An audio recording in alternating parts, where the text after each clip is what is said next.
Olá, sejam bem-vindos. Com muita satisfação, vamos hoje começar o episódio 2 do nosso ExataCast, trazendo para vocês muita informação de qualidade e colocando todos os produtores, todos os consultores e todos que trabalham no agro com notícias novas, muitas histórias e muita qualidade no ar. Hoje nós temos o privilégio de ter novamente conosco nosso querido Marlin Bright e Alessandro, da Sistec Agrícola. Muito bom tê-lo aqui conosco. Seja bem-vindo. E vamos dar esse pontapé inicial. Praticamente, o que nós vamos conversar é a força da consultoria agrícola aliada à análise de solo. Então, eu queria que você, Alessandro, nos informasse, por gentileza, como você começou, quais foram as suas ideias iniciais, o que mudou, o que te levou a essa parceria com o Grupo Exata Brasil. Conta um pouquinho para nós disso, por favor. Professor, muito obrigado, né, por poder estar aqui, a gente batendo um papo aí junto com o Marlin, que também, esse cara aqui também, eu admiro bastante ele, viu? Contar um pouquinho da minha história. Eu comecei aqui, eu vim para Jataí em 2000. Em 97 eu cheguei em Chapadão do Céu e fui trabalhar lá numa fazenda lá em Chapadão do Céu. No ano seguinte eu já estava tomando conta da parte de campo. E 98 foi quando eu conheci o Laboratório Exata, né? Que foi quando o agrônomo que era responsável pela parte de projetos pediu para a gente trazer umas amostras de solo aqui, né? E a gente veio aqui em Jataí para levar as amostras de solo e conhecemos na época lá a Exata, que era em frente ao Colégio Nestório Ribeiro. E aí depois em 2000 eu mudei para Jataí, né? Quando eu mudei aqui para Jataí, eu vim trabalhar numa empresa de químico, né? Era uma multinacional. Eu vim trabalhar na parte de pesquisa, desenvolvimento e pesquisa. Depois disso aí, eu entrei numa empresa de micronutriente foliar, onde eu trabalhava com toda a parte de desenvolvendo a região, né? E quando foi em 2003, surgiu a oportunidade de eu abrir uma consultoria. E eu peitei e falei, vou abrir consultoria, né? 2003 estava legal, estava tudo bom, né? E começamos aqui na região, teve desafios, que em 2004 nós tivemos o problema da ferrugem, em 2005 veio a queda de preço de soja, exatamente, veio tudo aquilo, isso, né? Aconteceu. E são os desafios, mas a gente nunca deixou de estar trabalhando, inovando. Então, assim, a primeira empresa que começou com a agricultura de precisão em Jataí era uma empresa que chamava Exata, com Z. O Marlin lembra, né? É verdade, sim, é verdade. Exata, né? E essa empresa me contratou e pediu para mim começar um trabalho. Foi em 2002 esse trabalho. Então, em 2002 a gente já começou trabalhando, trazendo umas amostras para cá, mandando outras para Rondonópolis, porque a empresa era de Rondonópolis. Aí depois, em 2000, quando eu montei minha empresa, a gente continuou fazendo agricultura de precisão, mas não tinha aquela experiência ainda, porque não tinha todos os materiais para fazer, né? Tudo. O arcabouço, tudo, o equipamento, não tinha tudo isso. Então a gente fazia o máximo que a gente conseguia, né? E aí em 2005 eu fui trabalhar para uma empresa de Chapadão do Céu, na época Proeste, que já era parceira também da Exata. E aí a partir daí a gente começou a trabalhar mais fixo com o Laboratório Exata, né? Perfeito. E essa, de lá para cá, de que forma essa parceria expandiu? De que forma você vê esse início e o que mudou durante esse período que fez essa parceria perdurar até os dias atuais? Então, assim, uma coisa interessante que eu acabei não comentando, mas eu lembro quando eles abriram o laboratório, né, o primeiro equipamento de absorção atômica, né?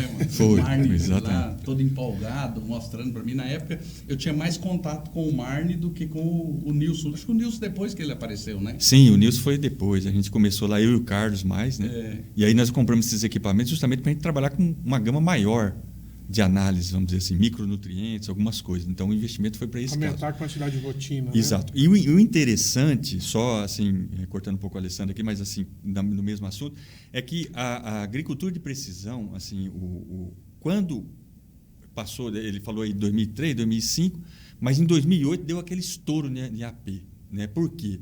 Porque aí já tinha todos os equipamentos, já tinha todas as coisas e havia necessidade de você aumentar, em escalar a produção. Então, aí nós entramos com ICP, aí nós fomos mudando os equipamentos para poder fazer essa escala. E aí veio trazendo coisas novas. Né? O Marne falou um negócio interessante, que em 2008, os 5 primeiros equipamentos de taxa variável em Jataí foi eu coloquei.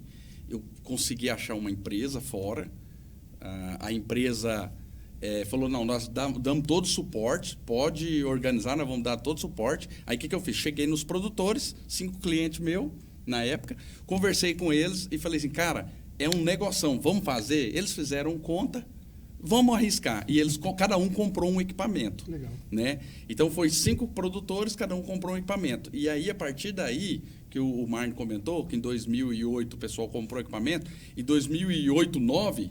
veio um monte de empresa, porque daí muita gente começou a adquirir. Teve geração de demanda, escalou. né? É isso. Exatamente. Aí, com isso aí, o laboratório também teve que ir, né? Teve que escalar. Teve que escalar também. E foi onde entrou também todos os processos de automação, né? Que começaram praticamente nessa época, né? Exatamente, Paulo. Então, essa foi a primeira grande mudança assim, que a gente nota nessas parcerias com a empresa do Alessandro, com a gente. E, logicamente, depois vieram outras, né? Por quê?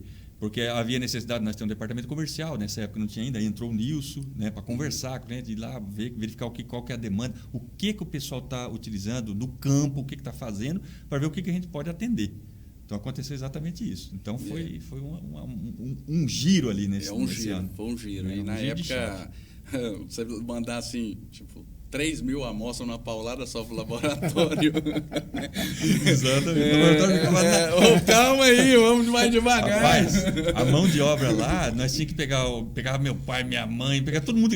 Quem está aí, passando na porta, a gente entra para poder ajudar. Vai ter que peneirar a terra e fazer isso aí, porque o cara está querendo resultado.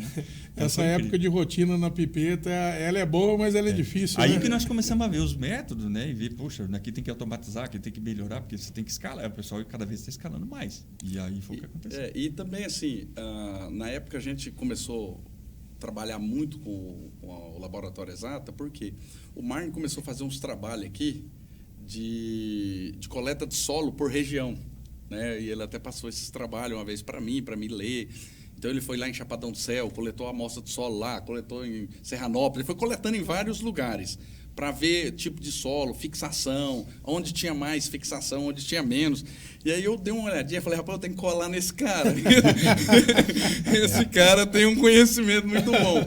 E aí a gente começou a ter, aí acabou aproximando mais ainda, né? Você vê assim, 2005 tinha uma amizade, 2008 a gente estava ali, mas de 2010 para cá foi quando a gente aproximou mais ainda por causa dessa troca de informação. Então, tipo assim, Marne, eu estou precisando disso aqui, cara, como é que eu faço aqui? Vamos tentar mudar até uma estratégia de recomendação para ver o que fica melhor para a região.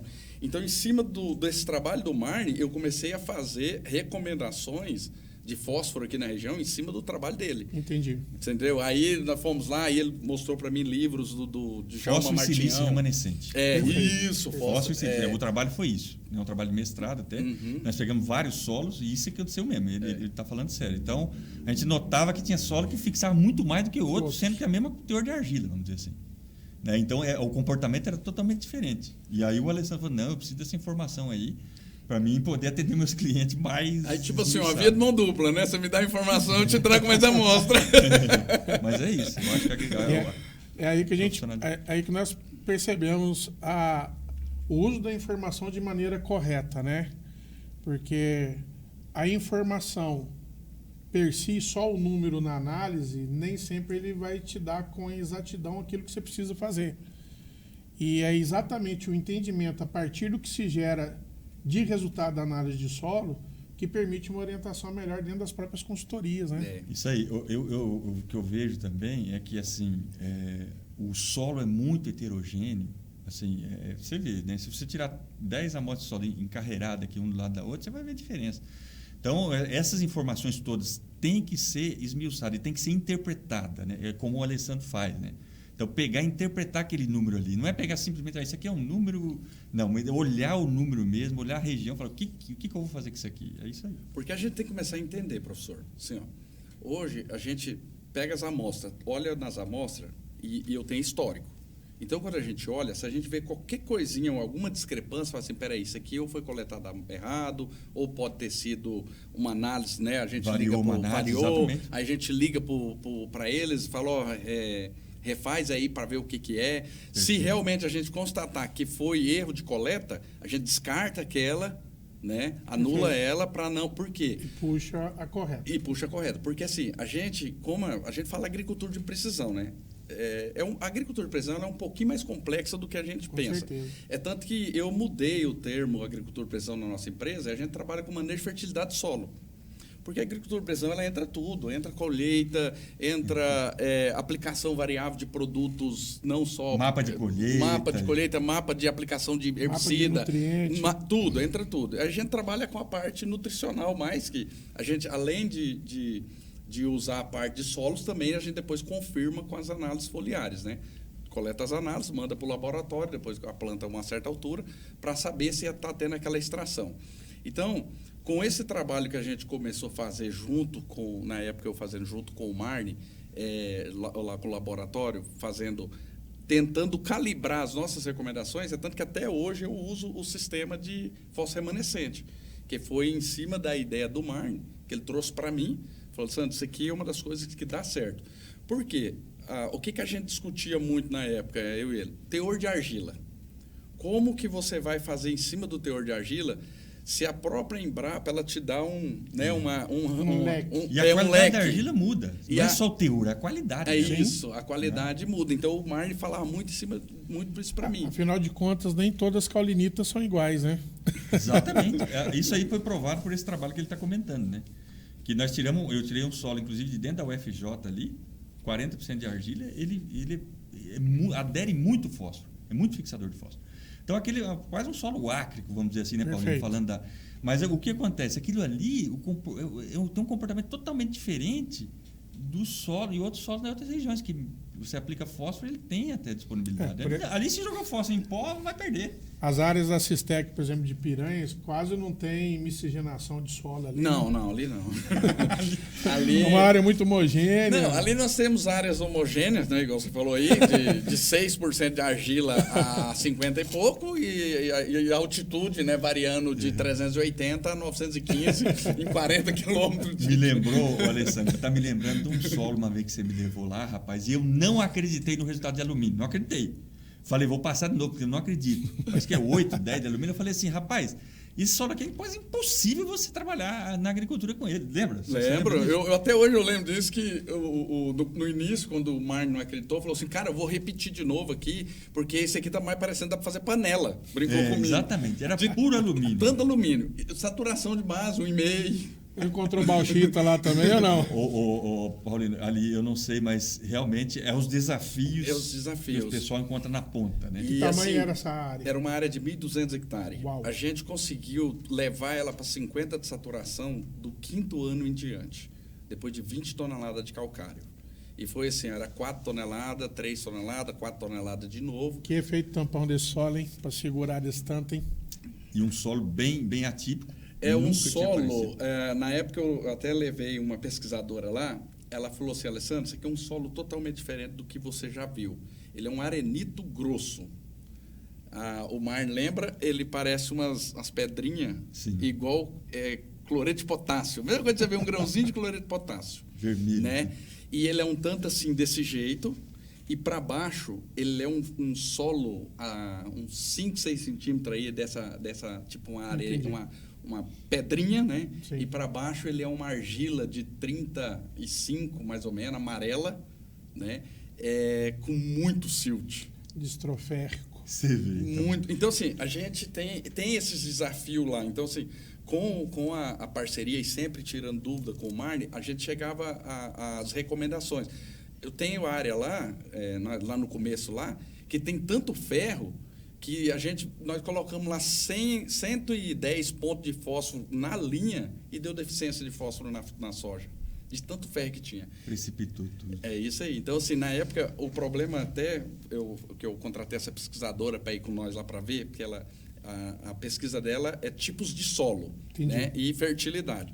Então, quando ela chegou lá, que ela viu essa área vermelha, ela nem pegou a análise de solo. Ela falou assim, não, já sei o problema seu aqui, você tem ferro demais nesse solo aqui. Aí ela falou o tipo de solo que era lá, que eu não lembro hoje, de cabeça, não lembro. Aí ela falou o tipo que era, e nós subimos para outra área, que essa área é 380 metros de altitude, fomos para outra área que era 700 metros de altitude. E lá também, que é essa área que o Marne falou de tanto alumínio que... E até hoje temos clientes plantando lá naquela região e abrindo áreas lá. E com o mesmo problema ainda. Sim. Mas agora você já está... Não, agora a gente já é o cara com 3 já anos. Fica mais fácil Só depois... para você ter ideia, lá com 3 anos de safra lá, o cara já está colhendo quase 80 sacos. Isso é bom, você vê a diferença. Por quê? Porque nós... Entendeu o negócio. A gente entendeu. O que eu fiz? Em 2000, nós fomos para lá em 2012, nessa área. Certo. Em 2012, antes, quando a gente começou a abrir lá, quando a gente abriu lá, eu fui na Bahia. Eu fui na Bahia olhar, a gente estava abrindo Foi lá. Onde? Barreiras, Luiz Eduardo? Fui lá em Luiz Eduardo olhar. Cheguei lá, rapaz, eu vi um trabalho que os caras estavam fazendo com grade de 36 polegadas, com 5 toneladas de calcário, mais 5 toneladas depois. E aquele cara que lá me brilhou o olho, né? E mudava a granulometria ou não? É lá cara, 5% de argila, né? Vai ser por aí. Lá tem... 7, 10...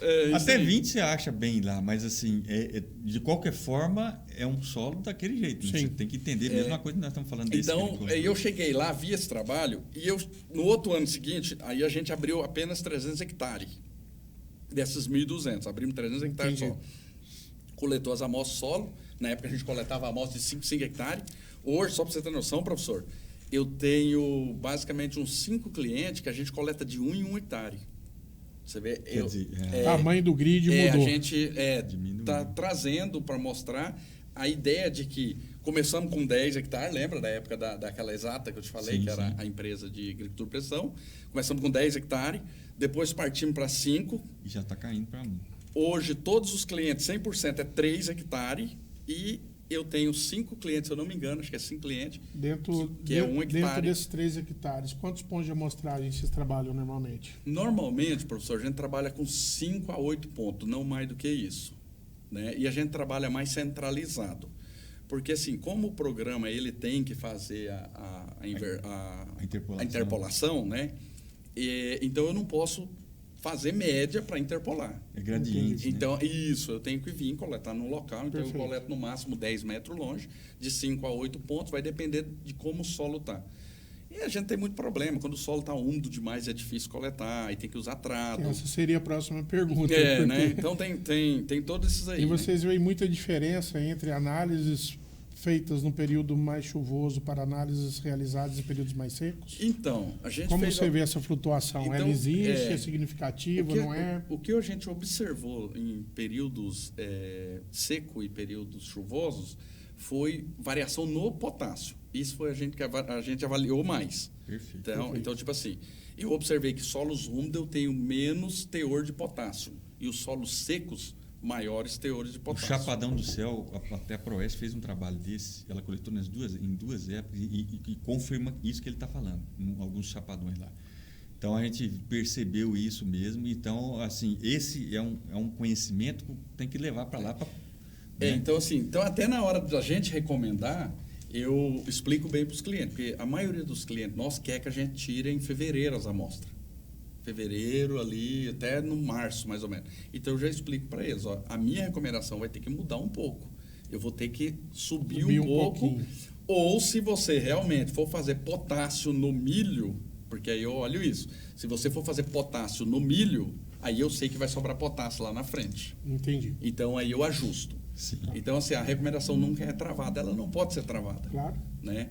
Cada manejo é um manejo. Cada manejo é um manejo. E aí você vê a importância, pessoal, do exatamente disso, né? De você conhecer o histórico, conhecer o solo, conhecer a época, conhecer qual que é a adubação que o produtor está fazendo, porque todas essas ferramentas, junto com a análise de solo, é que vai levar uma decisão Sim. Né? Eu sempre falo assim, tem cliente às vezes fala assim, não, Luciano, eu não vou coletar amostra solo porque é caro. Assim, sempre vai querer economizar alguma coisa.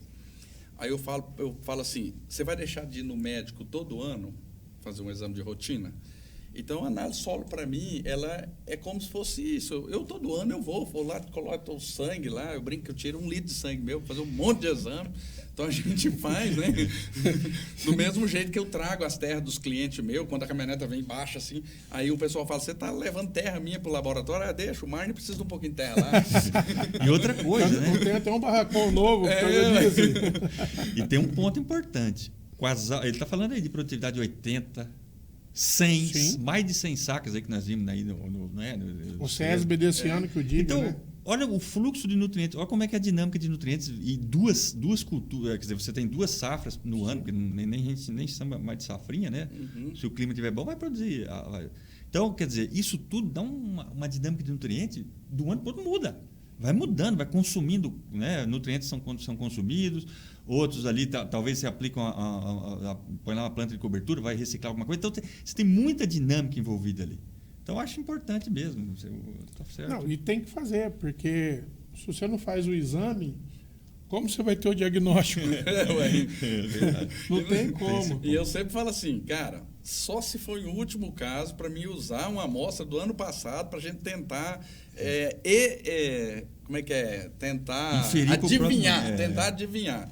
Né? Então, às vezes eu prefiro falar assim, cara, usa a adubação padrão, então, que é melhor do que a gente... Seria uma adubação de sistema. Mesmo. Usa adubação de sistema mesmo. Mas eu aconselho, o meu aconselhamento sempre é, todo ano, colete a amostra de solo. Tá.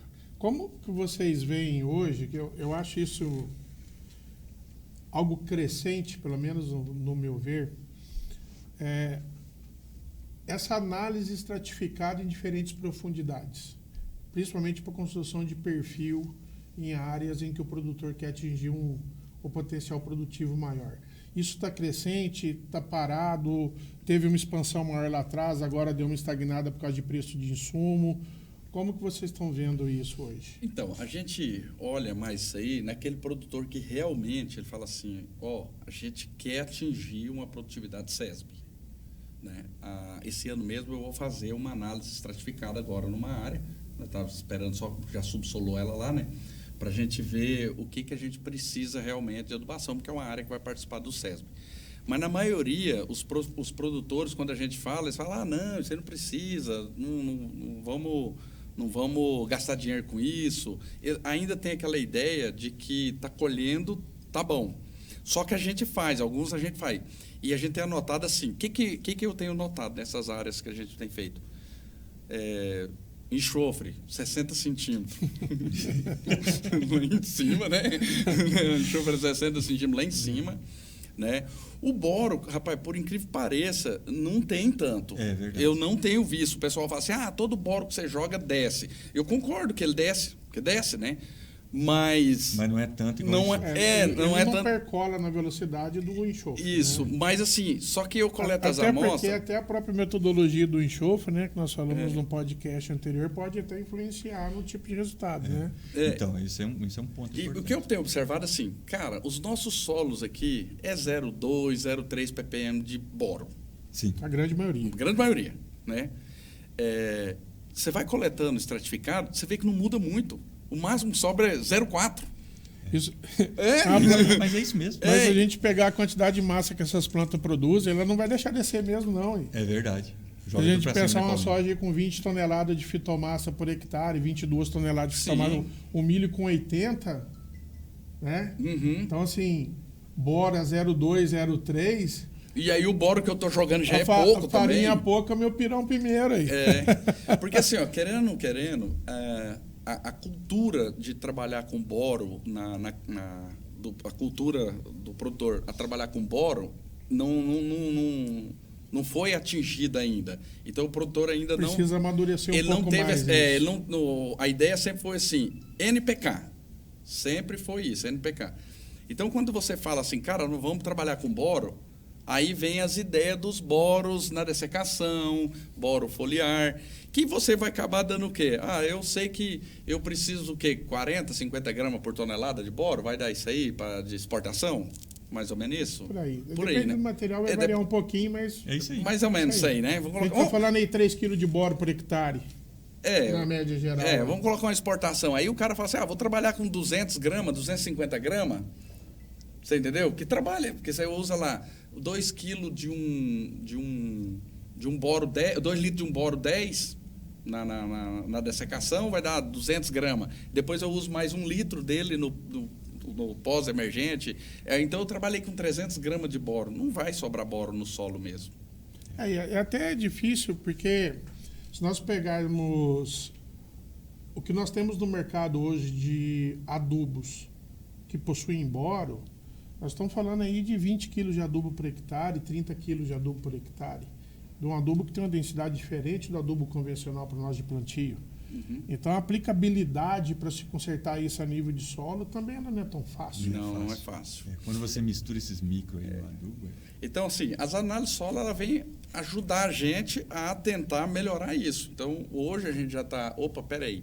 Se a gente está vendo que o boro é geralzão baixo, então vamos convencer os produtores a começar a trabalhar com o Lexita. Sim. Vamos convencer. Estamos convencendo, alguns já alguns já falam, vamos usar 100%. Outros já usou o ano passado, foi lá, usou 3 quilos de boro por hectare, sendo que queria usar. Não falei, calma, vamos tirar as análises.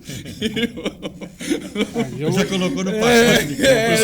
Esse dia eu assustei, e não sei se foi em Bom Jesus ou em Tumbiara, eu encontrei um produtor e falou, o senhor está corrigindo o boro do seu solo? Como é que tá? Ele falou, não, eu tô. Eu joguei 9 quilos de boro por hectare na minha área. Eu falei, quanto? Ele falou 9 quilos. Eu falei, você tem certeza que é 9 de boro? Ele falou, tem, não deu fito, não? Eu acho que ele pode ter confundido, né? Talvez. Ou às vezes colocou o produto, assim, mais... Porque, mais, assim, aonde eu quero chegar? Que quem não estratifica, às vezes fica na adubação de sistema, ele pode ter uma visão que não é tão correta, principalmente em áreas que tem gessagem. Daí eu indago para você, dentro da consultoria, como vocês veem essa relação do gesso com o boro e do gesso com o magnésio? O que essas amostras de solo têm mostrado para vocês? Tem realmente muito magnésio sendo percolado e desequilibrando a relação cálcio-magnésio do 0 a 20 por uso excessivo de gesso? Então, professor, assim, eu não tenho cliente que gosta de usar muito gesso, né? Os clientes nossos aprenderam a plantar com super simples, porque quando a gente falava assim, vamos fazer gesso, eu sempre quis usar, né? Não, dá trabalho demais. Aí eu comecei a convencer eles a trabalhar com super simples. A gente não tem um desequilíbrio do cálcio e magnésio em profundidade, não. Mas também não tem muito. Né? A gente observou o seguinte, o que eu falo para o pessoal é o seguinte, Jataí não abriu as terras de maneira errada. Eles abriram as terras da maneira certa da época deles. Então, quando você fala para algum produtor que vamos tentar fazer um perfil de solo, ele fala, não, eu estou colhendo bem, não vou mexer, entendeu? Então, assim, eu aqui em Jataí, eu ainda não consegui convencer alguém a fazer um perfil. Sim. Porque nós já coletamos uma amostra estratificada aqui, realmente é baixo o magnésio lá embaixo. De 20 a 40, você já vê é gritante a diferença. Então, se eu tenho uma saturação de 0 a 20 de 75, vamos dizer, 70, 75, e de 20 a 40, eu já estou em 30. Isso tem um gradiente de pH também, de acordo com o que aprofunda? Todo tem. Então, essa relação macro e micro fica bem desbalanceada, né? Tem lá um dado de 0 a 5, 5 a 10, 10 a 15 e 15 a 20. É absurda a diferença, realmente, nesse caso aí. Agora, assim, indo nesse assunto ainda que o Paulinho colocou aí, o Alessandro, assim, quando você trabalha com um sistema desse de coleta, você está coletando a cada 3 hectares, a cada 1 hectare, né? Isso. Assim, qual é a racionalização de aplicação de fertilizante? Tem funcionado? O pessoal tem economizado ou tem aplicado mais racional? Onde precisa de mais fósforo? A taxa variável? Isso tem funcionado bem? O pessoal tem, em termos de custo, assim, de investimento? Porque o adubo é caro, né? Ô, Marno, uma coisa interessante. Caro, então... Eu vou te falar assim, quando a gente coletava a amostra de 5 hectares, a gente trazia sempre essa ideia para o produtor. A gente tem mostrado que tem economizado mais. Só que depois a gente viu que que não era uma economia, era um uso em local que precisava. Exatamente. Quando eu trouxe as amostras para eu achei que ia mudar muito, ia fazer assim, cara, se aqui eu estou gastando mais aqui, provavelmente vai gastar menos. Foi ao contrário. Quando eu trouxe para a gente começou a gastar mais. Entendi. Você começou a ver mais locais que precisavam. É isso aí. Então, principalmente potássio. Você enxerga cara, mais. Potássio aqui na nossa região é gritante a diferença. É gritante mesmo. Porque assim, porque a gente tem soja colhendo muito bem, com a exportação alta de potássio. Isso.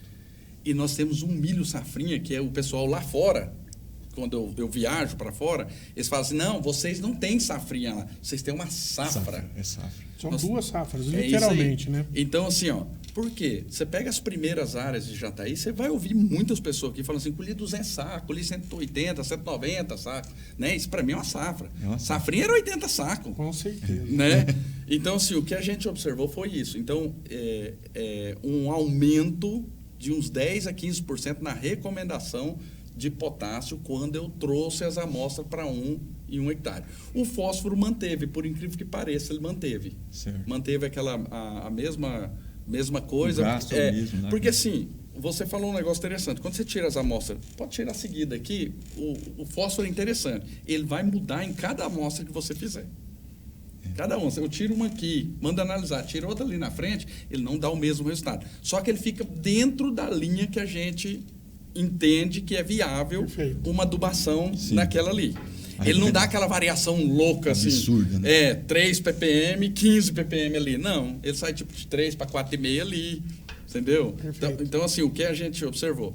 É tanto que teve uma época que a gente fez um trabalho junto, eu tocava uma estação experimental, e eu peguei e falei para eles, cara, eu quero fazer amostra de solo de meio hectare. Vocês bonificam para mim? Na hora. E, cara, aí eu peguei as amostras de 5,5, né? Peguei as amostras de 5,5 e peguei a de meio e meio. Depois levei e mostrei para eles. Olha a diferença, cara. Né? É diferente. É diferente. O solo é heterogêneo. E a dinâmica do fósforo também, ela se permite essas variações, vamos colocar dessa forma, porque você tem N maneiras do solo segurar esse fósforo em forma não lábio. Principalmente... E agora com excesso muito calcário por cima, está acontecendo isso. Né? O fósforo na superfície está... tipo assim, o fósforo muito calcário, pH mais alto, eu tenho uma complexação do fósforo ali com cálcio. Melhor, e tipo assim, eu falo um aproveitamento melhor do fósforo no início ali, só que embaixo eu não estou tendo. Então, assim, pode observar, quando a gente tem um ano... E a nível de crescimento radicular fica uma beleza. Isso, quando a gente tem um ano que chove bem e muita luz, são os anos que mais a gente produz. Tranquilo. Pode observar, quem já está aí. O ano que chove menos, a gente não deixa de colher bem. A gente colhe bem também. Só que acontece, você falou, as raízes que ficam por cima ali, elas não aguentam. E nós temos uma camada...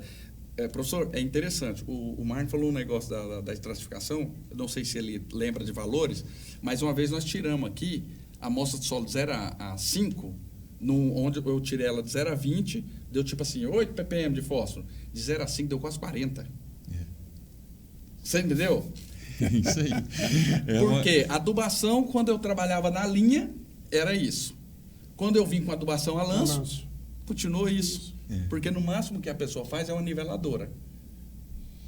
Além das próprias fontes de fósforo, que às vezes tem uns que ajudam menos, né? A gente pegar fósforo muito solúvel, por exemplo. Tem sua vantagem, obviamente, né? Mas facilita o caráter de imobilização. Esse comportamento, assim, eu cheguei a conversar com um cliente assim, e ele falou assim, olha, a quantidade de calcário me ajuda muito, tá jogando bastante calcário, né, nas áreas, porque está ajudando a alcançar grandes produtividades. Só que aí a preocupação com o pH elevando muito é o fósforo precipitar para fosfato de cálcio. E aí reduzir a disponibilidade daquele fósforo que você aplicou. Então, assim... porque ele tem um limite, né? Ele tem um limite para disponibilizar legal. Porque o pH sobe muito. Né? O pH vai bater no lugar que o pH está com 7, e alguns micros também, né? E micros também. Os micros que mais a gente tem visto. Você aplica o calcário, naquela área que você aplicou o calcário, é nítido na safra seguinte já. Sim. É nítido. Por isso que a gente já vem coletando a amostra de folha. Eu coleto a amostra solo de folha e já mando para o laboratório e falo, cara, pelo amor de Deus, em 5 a 7 dias eu preciso do resultado. Eu preciso do resultado, 5 a 7 dias. Você põe a amostra no balcão e fala, ó, vai Corinthians. É, mais ou menos assim. Vou esperar vocês entrarem, a amostra para dentro e ir embora. Aí, tipo assim, cadastrou. Aí eu falo, cadê o resultado? Por quê?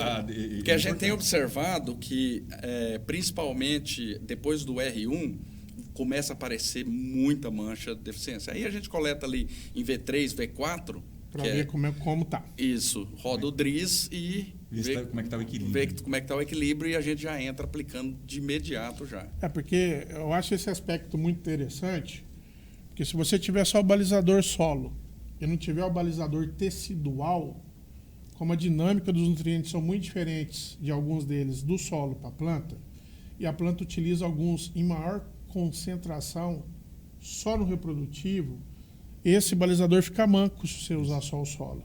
É algo que eu vejo muita resistência por parte de alguns produtores ainda, achando que isso é custo. Na verdade, eu vejo isso como investimento. Porque você consegue corrigir entender o que está acontecendo. O que é necessário dentro da sua safra de verão ainda, né? Sim. Ô, professor, nós temos uma área no Mato Grosso que a gente ainda não pegou o resultado dos campeões da região lá. Né? Mas auditado pelo SESB, 111 sacos. Muito bom. Esse cliente, ele não deixou de fazer em equilíbrio. Sim. Calcário, fósforo, potássio. Essa palavrinha é muito importante, como que ela chama mesmo? Equilíbrio, né? Às vezes é difícil atingir isso, né? Ele foi e falou, cara, eu quero fazer dentro para a gente ver. É tanto que esse ano ele vai fazer a área total. Né? O ano passado ele fez um talhão. E o engraçado é que a área do SESB colheu 111 e o talhão de 70 e poucos hectares deu 115. Né? A gente até brincou com ele, falou assim, não, a área auditada é aquela, né? Então, assim, mas se não for desse jeito, coletando as amostras, olhando certinho realmente o que precisa e usando dentro do equilíbrio, porque não adianta, nós uma vez coletou uma amostra solo numa área do cara, potássio nas tampas. Não precisa usar potássio, deu deficiência de potássio.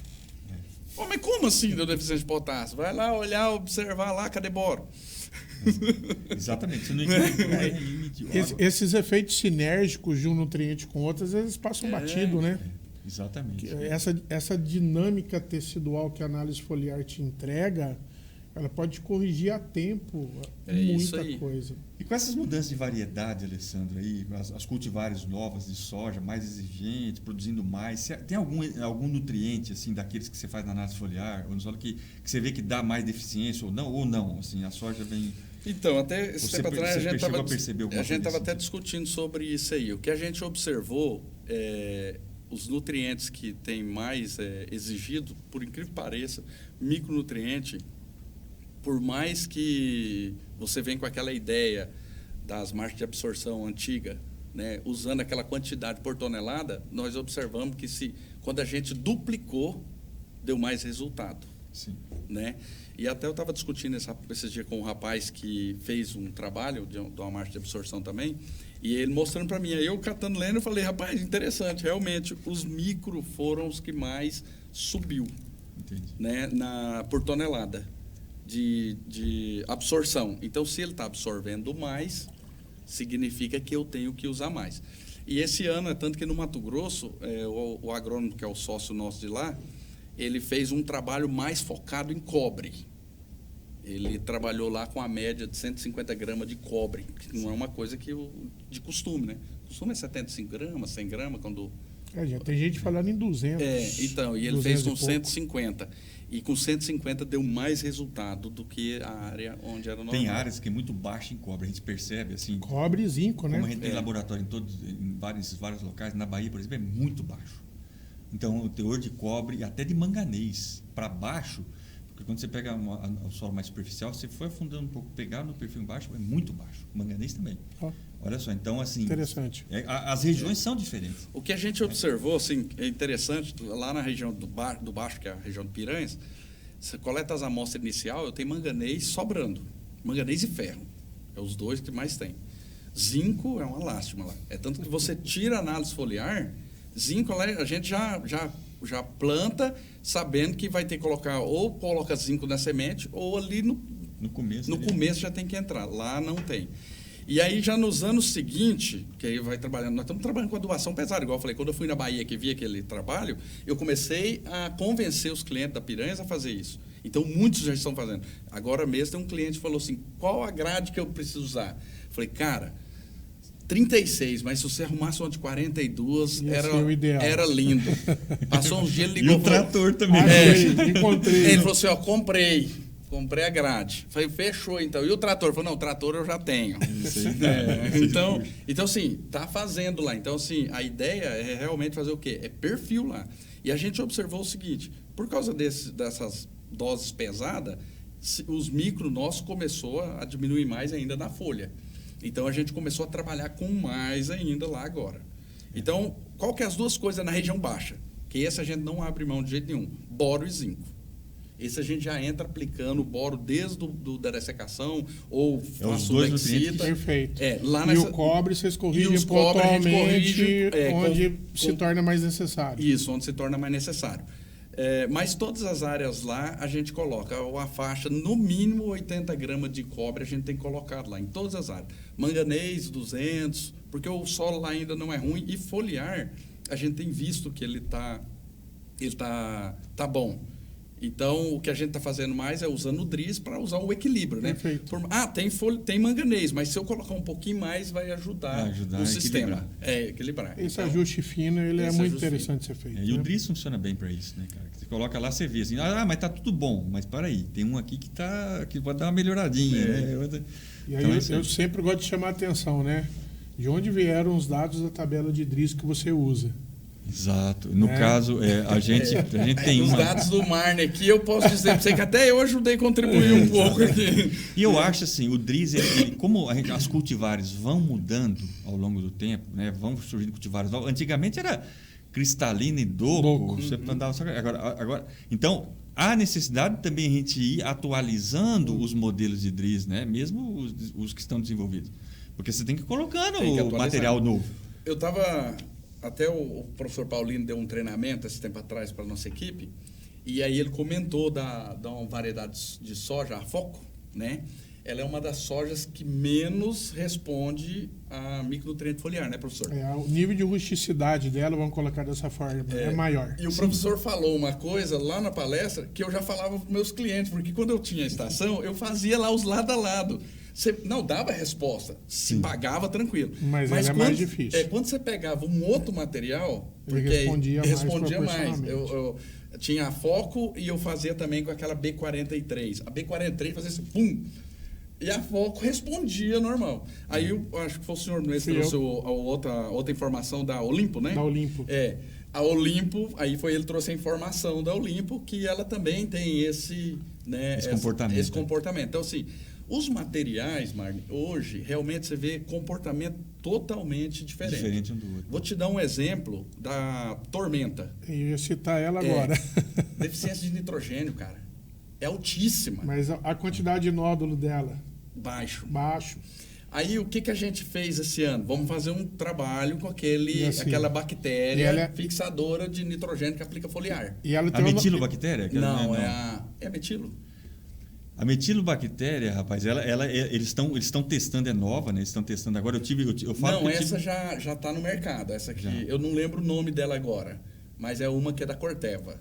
Tá. Aí nós estamos testando ela. Rapaz, dá uma diferença. Né? Dá uma diferença. E assim, a Tormenta tem um outro problema. Como ela tem muita vagem de 4 grãos, essa demanda por nitrogênio dela lá no período de enchimento, da noite pro dia ela sobe pra caramba. E amarela rápido. Ela responde numa velocidade até maior do que a própria Olimpo, que tem uma massa vegetal gigantesca. Tá certo. Então, assim, o que a gente viu esse ano? Peraí. Se ela tem uma deficiência maior de N, então nós vamos trabalhar algo para melhorar isso nela. Professor, foi um negócio interessante. O cliente meu me ligou e falou assim, Alessandro, vem aqui na fazenda, minha soja amarelou. Falei, como assim? Ele falou, não, ué, semana passada nós estávamos aí. E era essa variedade. Essa variedade. A outra normal, a 72X74 do lado, normal. E aí, cara, até eu assustei. A demanda é muito alta. Aí eu liguei pro pessoal da empresa. Eles falaram, Sandra, ela tem uma demanda por N mais alta. E realmente é no enchimento de grão. Ela estava em pleno enchimento de grão. Falei, e agora, como é que faz? Aí surgiu a ideia de fazer, que aí eu fui pegamos em outra área, que era uma área de soja mais nova ainda, e fizemos essa bactéria. Aí. Não sei dizer volume de produtividade diferença, mas deu resultado. Então, peraí, esse ano nós vamos fazer uma área agora maior para a gente ver a resposta que vai dar. Mas cada material é isso. Cada material, hoje, cada material... Essas experimentações são as mais interessantes, né? Porque você vai descobrindo isso com o dia a dia, né? E quantos materiais nós temos hoje, professor? Nossa! E aí, toda hora surge um novo, cara. Aí de vez em quando pipoca um treinamento aqui ou outro ali. Você lembra do treinamento do Lago Verde no ano passado? Eu ainda brinquei com a turma. Falei, gente... Goiânia. Não brinca com cobalto, molibdênio e níquel, não, porque o sol TS às vezes pode não te resolver. Isso.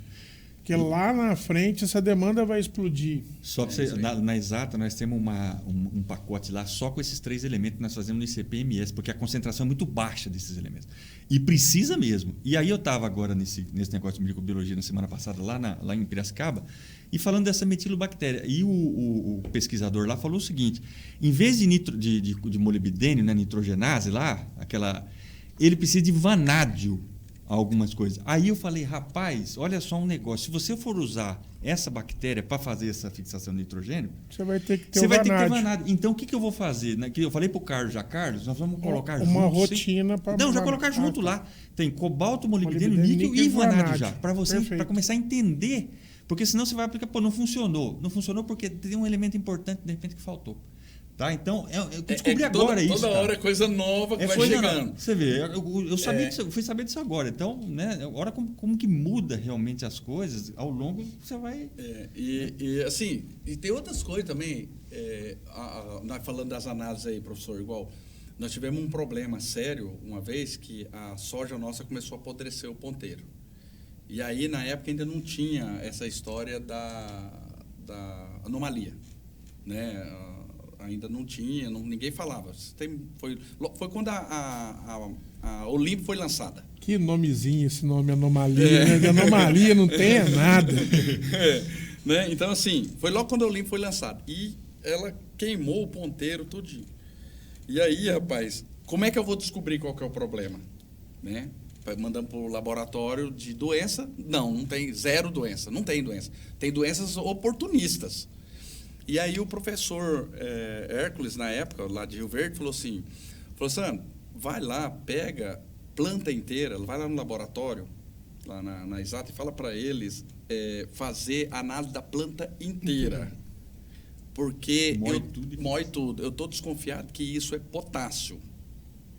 Aí eu falei, então beleza, vamos descobrir. Mandando para o laboratório. Realmente, nível de potássio lá embaixo.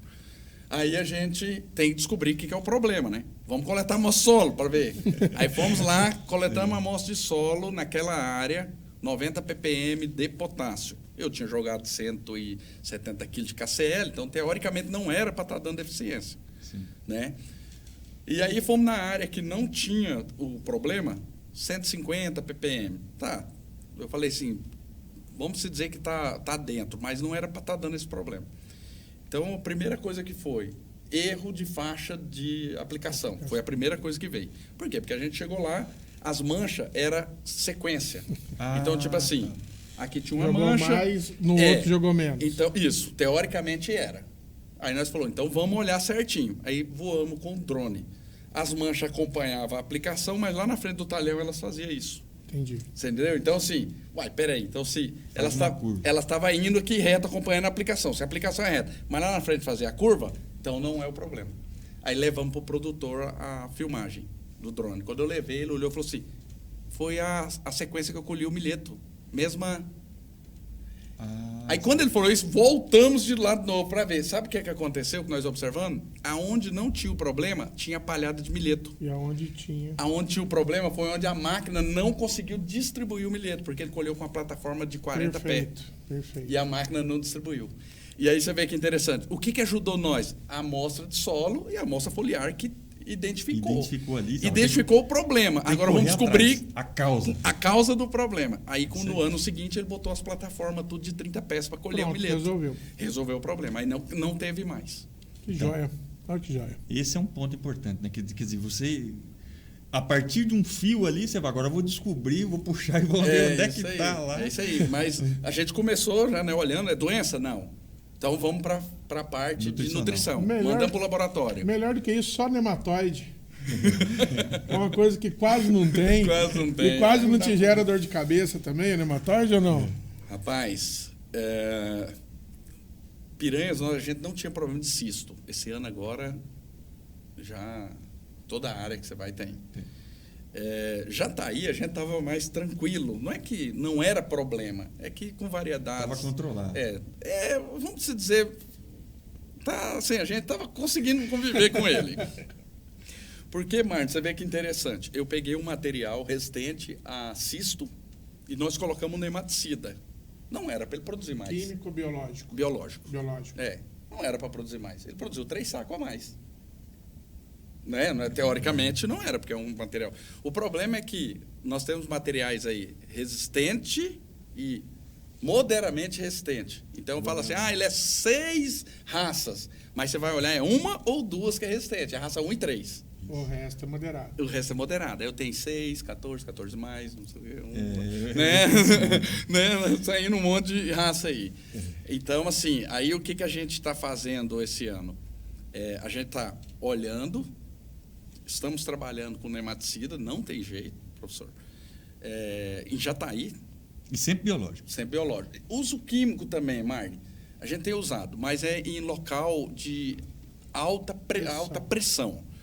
Porque assim, o químico, infelizmente, não é barato. Tá? Hoje, uma aplicação de um nematicida químico hoje vai te custar em torno de entre 2,5 sacos a 3. Tá? Dá resultado? Dá resultado. Se paga? Se paga. Só quando você leva isso... O investimento é alto. Quando você leva isso para o produtor, ele salta lá longe.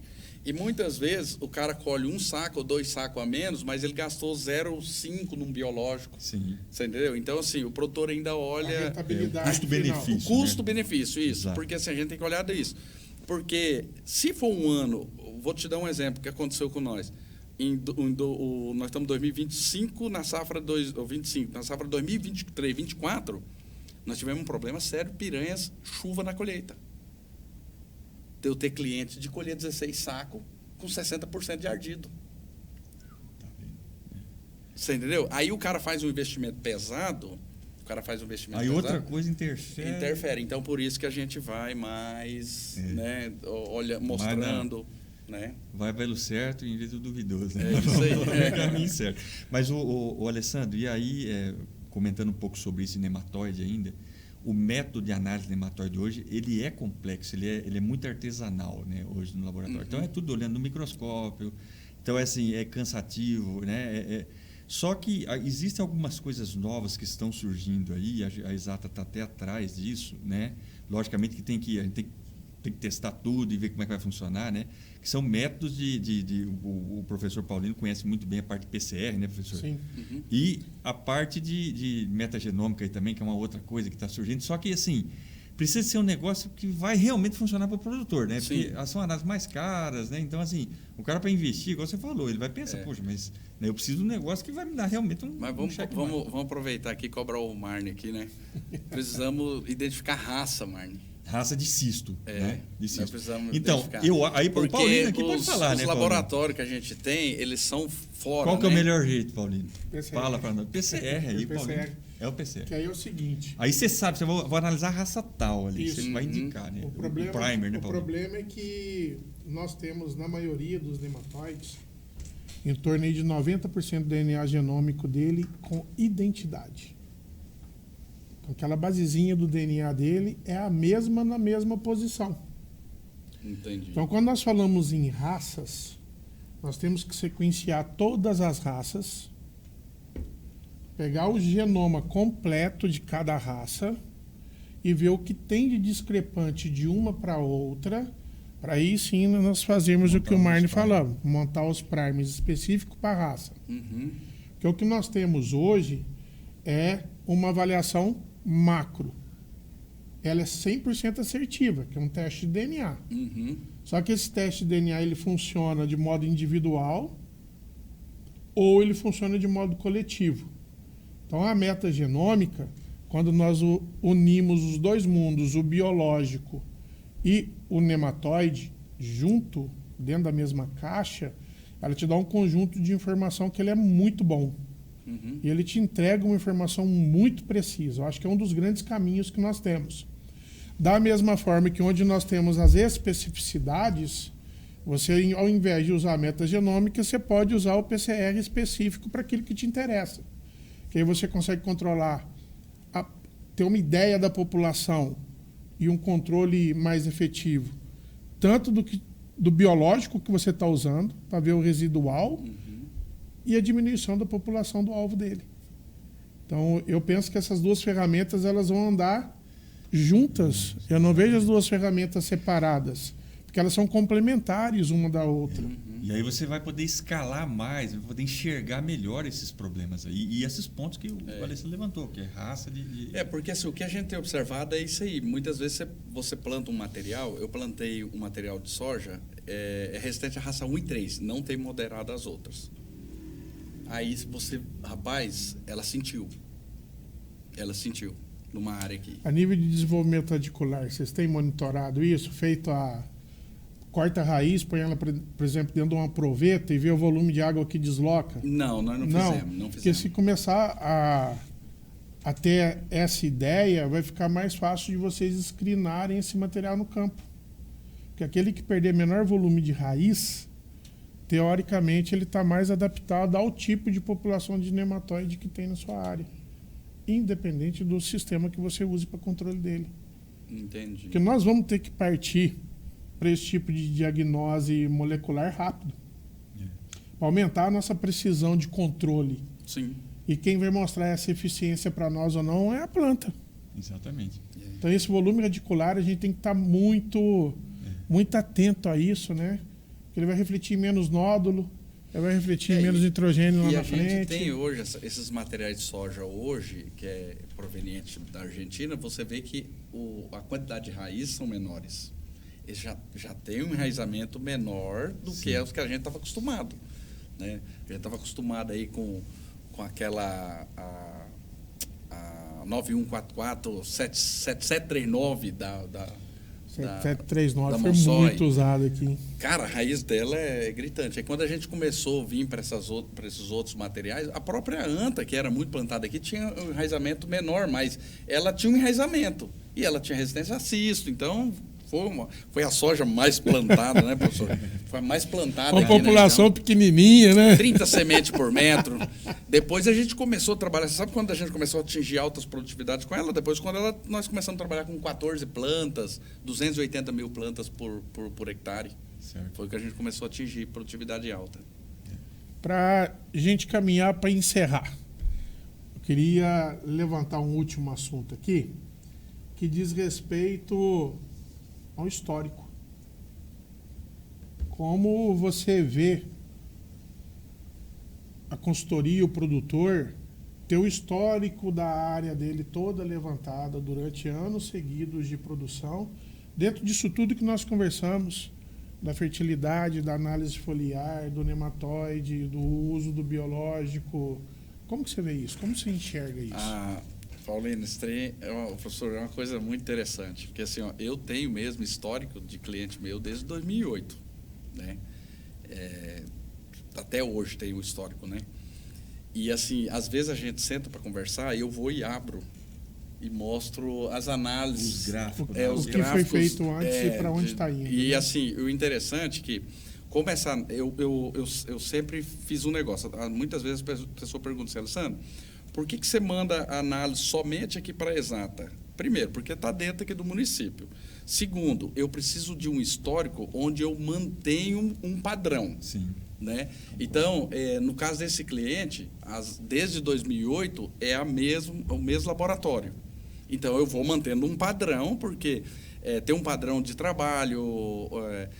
Porque você pega uma análise solo, manda para um laboratório, dá diferença. Manda para um, manda para outro, cada um tem uma metodologia, dá diferença. Então, vamos trabalhar com aquele histórico. Então, quando eu pego a análise dele de 2008 para hoje, eu classifiquei meus mapas, é a mesma classificação que eu tenho de 2008 até hoje, é a mesma. São 11 classificações, começando do vermelho e indo para o azul. 11 cores diferentes. Perfeito. Né? Então, você pega, a maioria está amarelo e vermelho. Hoje, a maioria está verde e azul. Tem amarelo? Tem vermelho? Tem. Mas a maioria está... Agora, quando você pergunta para mim, em relação ao fósforo, não mudou muita coisa. O fósforo, não. Os que mais mudou foi saturação, níveis de cálcio e magnésio, porque nós estamos trabalhando com níveis maiores também agora. Eu já estou não deixando de olhar a saturação, mas eu estou deixando um pouquinho ela de lado e tentando levantar mais o magnésio. Perfeito. Você né? está tentando mexer dentro dela. Isso, mexer dentro dela. Então, tipo assim, vamos trabalhar com saturação de 80, mas vamos levantar o magnésio um pouco mais. Sim. Então, eu estou olhando mais isso agora, né? nesses próximos anos agora, né? Mas você olha assim, principalmente potássio, cálcio, magnésio, tanto que evoluiu. O fósforo é engraçado, o fósforo é engraçado. Ele está lá naquela faixa amarelo, vermelho, por causa da adubação, que mantém uma adubação do sistema, né? Sim. Porque a gente mantém uma adubação aí de exportação soja, exportação milho, exportação soja, exportação milho, e vem mantendo os níveis no solo não são muito altos. Mas também não estão fora, não. Acompanhando. Fósforo, o comportamento dele você vai estudar sobre fósforo, pega livros, né? Fósforo em solo de cerrado, ele é cruel, né? Cruel. Então, assim... Mas aí, isso que ele falou, né? Ele dominou assim, você tem aí você vai fazer quase 20 anos de dados aí em determinadas áreas. E você dominou ali aquela área, vindo novas cultivares, você vai vendo o que vai aumentando, o que vai diminuindo. Mas hoje é um canteiro, vamos dizer assim, praticamente um canteiro de horta produtivo, né? Que você produz aí 100 sacos por hectare, 90 sacos de soja, mais 200 sacos de milho. É quase que uma horta, né? Então, quer dizer, é um equilíbrio, então é um trabalho que tem valor. Por isso que eu estou tentando convencer os outros a trabalhar de 1 em 1 hectare, né? O grid. Que aí eu vou transformar num canteiro mesmo, já vai não ter uma horta. E eu acho que é importante esse histórico, né? Porque é o que a gente sempre fala, Alessandro. Assim, a análise de solo, por exemplo, nós lá na Exato, nós não temos histórico. Nós temos histórico dos anos, mas assim, histórico de análise. Mas o histórico de manejo, né, além do histórico de análise do histórico de resultado, tem um histórico de manejo. O que está sendo feito, o que foi aplicado, e hoje tem muitos produtos sendo aplicados, produtos biológicos entrou. Mais, o que melhorou menos. E isso tudo computado no ano, e as informações são boas, realmente. Né? Porque assim, tudo vai aumentando, né? Tipo, uma coisa interessante. Antigamente o produtor que trabalhava aqui, já está aí, quando eu cheguei aqui, conversava muito, era 110, 120 pontos de fósforo. E trabalhava com 80 de potássio. Hoje você já conversa com eles já trabalham com 90 de fósforo, 80 de fósforo, mas estão trabalhando com 120 de potássio. E isso aí mostrou muito nas análises para nós. Porque quando eu comecei a mostrar para eles que eu estava aumentando o nível de potássio, jogando mais, aí o que eu comecei a fazer? Comecei a aumentar o nível no solo. Mas não é porque somente está ficando lá, é porque eu estou tendo uma ciclagem também maior, né? O milho, principalmente o milho safrinha, né? Porque o milho safrinha, ele extrai potássio pra caramba, né? E volta bastante. Volta muito, fica na palhada. Volta muito.